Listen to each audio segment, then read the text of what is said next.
शुक्लां ब्रह्मविचारसारपरमामाद्यां जगद्व्यापिनीं वीणापुस्तकधारिणीमभयदां जाड्यान्धकारापहां हस्ते स्फाटिकमालिकां विदधतीं पद्मासने संस्थितां वन्दे तां परमेश्वरीं भगवतीं बुद्धिप्रदां शारदां। श्री महागणाधिपतये नमः। श्री महासरस्वत्यै नमः। శ్రీ గురుభ్యో నమః. 2024వ సంవత్సరంలో విద్యార్థులకు ఎలాంటి ఫలితాలు ఉండబోతున్నాయి, అన్ని రాశులలో జన్మించినటువంటి వారికి ఈ సంవత్సరము ఎలా ఉంటుంది అనేటువంటి విషయం గురించి మీకు తెలియజేస్తాను. తులారాశి వారికి 2024వ సంవత్సరంలో విద్యార్థులకు గోచార ఫలితాలు ఎలా ఉంటాయి అనేటువంటి విషయం గురించి మనం తెలుసుకుందాం. తులారాశిలో జన్మించినటువంటి విద్యార్థులకు ముఖ్యంగా 1 మే వరకు 7వ స్థానంలో గురు సంచరిస్తున్నాడు. ఇది అనుకూలమైనటువంటి సంచారం, శుభదాయకంగా ఉంటుంది. దాని తర్వాత 8వ స్థానంలోకి ప్రవేశిస్తున్నాడు. 8వ స్థానంలో గురు సంచారము కొంత ఇబ్బంది పెడుతుంది. ఆ సమయంలో మన వైపు నుంచి అధిక శ్రమ అనేటువంటిది అవసరం. గ్రహస్థితి బాగలేనప్పుడు మనము ఎక్కువ శ్రద్ధ చూపాలి, ఎక్కువ కష్టపడాలి. అది న్యూట్రలైజ్ అయిపోతుంది. కనుక గ్రహస్థితి బాగున్నప్పుడు మీరు తక్కువ శ్రమించినప్పటికీ అనుకూలమైన ఫలితాలు ఉంటాయి. అసలే శ్రమించకుండా ఉంటే గ్రహస్థితి బాగున్నప్పటికీ మీకు ఫలితాలు రావు. కనుక గ్రహస్థితి అనేటువంటిది మిమ్మల్ని అనుగ్రహిస్తుంది. కనుక మిగతా శ్రమ అనేటువంటిది తప్పకుండా చేయాలి. కనుక మొదటి భాగంలో అంటే మే 1 వరకు 7వ స్థానంలో గురు భగవానుడి యొక్క సంచారం ఉంది. ఇది అనుకూలంగా ఉంది. 8వ స్థానంలో ప్రతికూలంగా ఉంది. ఇక శనైశ్వరుడు 5వ స్థానంలో ఉన్నాడు. అంటే శని భగవానుడు 5వ స్థానంలో ఉన్నప్పటికీ ఈ తులారాశి వారికి చతుర్థాధిపతి 5మంలో ఉన్నాడు. ఇది యోగకారకం. కనుక 5వ గోచార రీత్యా మీకు ఇబ్బందికరమే అయినప్పటికీ ప్రత్యేకంగా తులారాశి వారికి 5వ స్థానంలో చతుర్థాధిపతి అవుతున్నాడు కనుక శని విషయంలో మీకు పెద్దగా ఆటంకాలు, ఇబ్బందులు, ఆలస్యం ఇలాంటివి ఉండవు. అయినప్పటికీ దీని యొక్క ఫలితం ఏంటయ్యా అంటే మనం కాన్సన్ట్రేషన్ చేయాలి అనేటువంటి విషయాన్ని మనకి ఇక్కడ తెలియజేస్తుంది. ఇకపోతే 6వ స్థానంలో రాహు బాగానే ఉన్నాడు.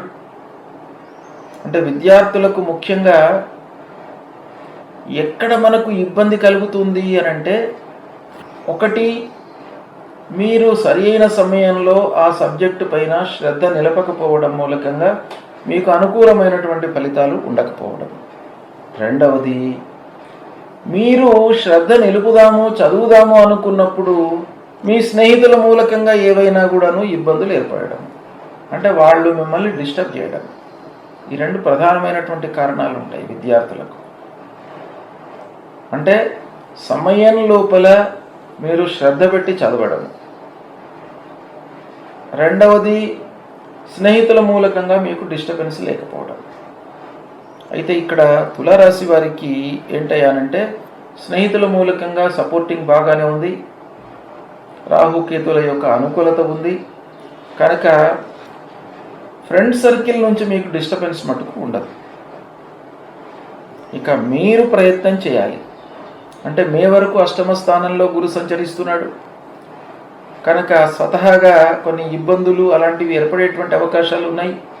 మే తర్వాత మట్టుకు మే వరకు 7వ స్థానంలో ఉన్నాడు, అది బాగా ఉంది. మే తర్వాత 8మంలోకి వస్తున్నాడు కనుక మే వరకు మీకు ఇబ్బంది ఏం లేదు. దాని తర్వాత 8మంలోకి వస్తున్నాడు కనుక స్వతహాగా కొన్ని ఇబ్బందులు 8వ స్థానం మూలకంగా కలిగేటువంటి అవకాశాలు ఉంటాయి. కనుక ఓవరాల్గా చూసినట్టయితే తులారాశి వారికి విద్యార్థులకు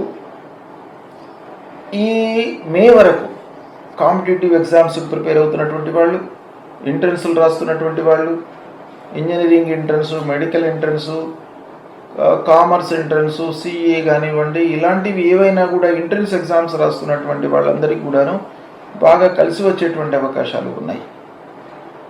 ఇకపోతే మే తర్వాత మీరు కొంచెం శ్రమించాలి. అష్టమ స్థానం అనేటువంటిది ఆలస్యానికి కారణం, ఆకస్మికానికి కారణం. కనుక అనుకోకుండా ఆలస్యం జరిగేటువంటి అవకాశాలు ఉంటాయి. కనుక మీ వైపు నుంచి శ్రద్ధ, తర్వాత కాన్సన్ట్రేషను అవసరం. దాన్ని దృష్టిలో పెట్టుకోండి. తులారాశి వారికి కూడాను ఓవరాల్గా ఆలోచించినట్టయితే శని యొక్క అనుకూలత ఉంది. పంచమ స్థానంలో చతుర్థాధిపతి సంచరిస్తున్నాడు. ఇది చాలా మీకు కలిసి వచ్చేటువంటి అంశం. చతుర్థము, పంచమము ఈ రెండు కూడాను మీకు చదువు, ప్రజ్ఞ, బుద్ధి, అకాడమిక్ వైపు కూడాను ఈ రెండు స్థానాలు మీకు చాలా యోగకారకం. చతుర్థాధిపతి పంచమంలో శని యోగకారకం గనక మీకు శని భగవానుడి యొక్క అనుకూలత కూడాను ఒకవైపు నుంచి ఉంది. కనుక దీన్ని ఉపయోగించుకోండి. మీకు తప్పకుండా విద్యార్థులు మంచి స్థాయిలో నిలిచేటువంటి అవకాశాలు ఉన్నాయి. అయితే ఈ అష్టమ గురువు మూలకంగా, మే తర్వాత అష్టమ గురువు మూలకంగా కొన్ని ఇబ్బందులు, ఆటంకాలు కలుగుతాయి. గనక గణపతి స్తోత్రాన్ని పారాయణం చేసుకోండి. ఈ గణపతి స్తోత్రం పారాయణం మూలకంగా మీకు విఘ్నాలు లేకుండా ఉంటాయి. ఒక సత్ప్రవర్తనతో మీరు ఉంటారు. అంటే ఒక ప్రణాళికాయుతంగా చదువును చేపడతారు. అది చాలా ముఖ్యం. అంటే ఏమేం టాపిక్స్ చదవాలి, ఏ సమయంలో చదవాలి, ఒక ప్రోగ్రామ్ను మనం ప్రిపేర్ చేసుకొని చదవడం అనేటువంటిది చాలా ముఖ్యమైనటువంటిది ఎగ్జామ్స్ విషయం లోపల విద్యార్థులు. కనుక విద్యార్థులు ముఖ్యంగా ఈ సమయంలో ఇలాంటి గ్రహస్థితి ఉన్నప్పుడు, అష్టమంలో గురువు ఉన్నప్పుడు ముఖ్యంగా ఏంటంటే మనము ఒక ప్రోగ్రాం వేసుకొని దాని ప్రకారంగా వెళ్ళినట్టయితే మీకు సత్ఫలితాలు ఉంటాయి. దానికి తోడుగా గణేష స్తోత్ర పారాయణం కూడాను మీకు బాగా కలిసి వస్తుంది. అది ప్రతినిత్యం కూడాను 3 సార్లు చదువుకోండి.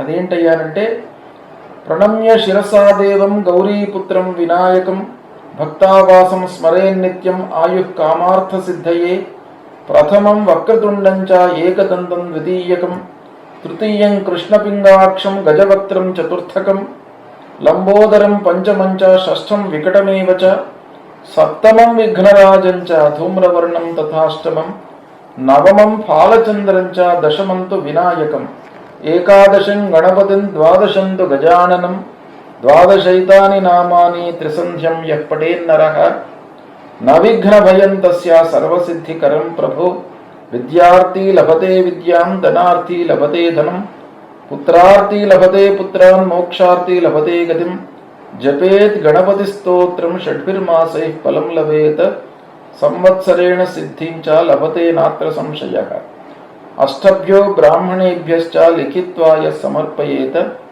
తస్య విద్యా భవేత్ సర్వ గణేశస్య ప్రసాదతః. ఈ విధంగా ఈ 12 పేర్లు ఉంటాయి గణపతికి, 12 నామాలు. ఇవి మీకు చాలా ఉపయోగకరంగా ఉంటాయి. ప్రతినిత్యం కూడాను 3 సార్లు మీరు పారాయణం చేసుకోండి. అఖండ విద్య మీకు సంప్రాప్తమవుతుంది. శుభం.